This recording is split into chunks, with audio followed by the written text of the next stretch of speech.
Aujourd'hui, Consomag spécial contrefaçon s'intéresse au parcours des produits contrefaits, une émission préparée avec la douane. Par avion, par bateau ou par camion, les marchandises proviennent aujourd'hui du monde entier. Pour traquer les contrefaçons, la douane dispose de nombreux outils, enquête au cœur d'un système bien rodé.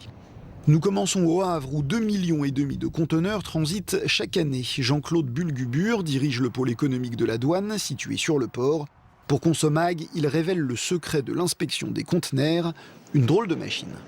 Alors nous sommes ici sur le site du Sicoscan du Havre, un appareil qui a été installé en 1996. Ça permet de contrôler très rapidement le contenu d'un conteneur. Le camion entre sur ce chariot en quelque sorte et ensuite ce chariot va entrer directement dans le sas, blindé et étanche, donc sans personne à l'intérieur du véhicule, de manière à être radiographié par rayon X. Tel un squelette, le camion est passé au crible par la machine.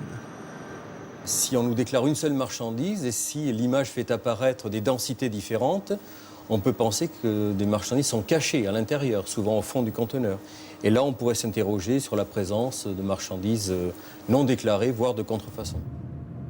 Et direction Roissy. Ici, les marchandises arrivent par avion. Elles font également l'objet de contrôles réguliers. Adeline se charge d'examiner chaque colis qui défile devant un scanner. À l'écran, elle sait tout de suite déceler les produits suspects. Donc nous passons des colis au rayon X, justement, pour déterminer une première fois ce que l'on peut trouver à l'intérieur des colis. Donc nous pouvons trouver dans un des colis à l'écran un colis contenant des livres, cela se voit à la forme. Mais à côté, par contre, nous avons ici un colis qui contient des médicaments. Nous pouvons le voir à la forme des tablettes à l'intérieur, mises en vrac, et au petit point de couleur orange. Ce colis-là va être enlevé hors du circuit à la sortie du rayon X et sera ouvert pour justement essayer de déterminer quels médicaments nous pouvons trouver à l'intérieur. Le colis est alors examiné plus en détail pour confirmer qu'il s'agit ou pas d'un produit contrefait. Donc nous avons ici de la contrefaçon de médicaments. En l'occurrence, il s'agit de médicaments destinés à traiter les troubles de l'érection. Mais le conditionnement n'étant pas bon, le médicament est en l'occurrence une contrefaçon. C'est à la destination d'un particulier qui a commandé des médicaments en pensant que c'était moins cher à l'étranger qu'en France. Or, ce n'est pas le cas en l'occurrence puisque c'est un produit qui est contrefait et qui donc peut être nocif pour la santé et qui donc doit faire l'objet d'une destruction. Et les produits saisis par la douane à Roissy sont stockés dans un hangar spécifique. Luc Caillot est en charge de la cellule ciblage du fret de la douane. Il nous ouvre les portes de ce lieu.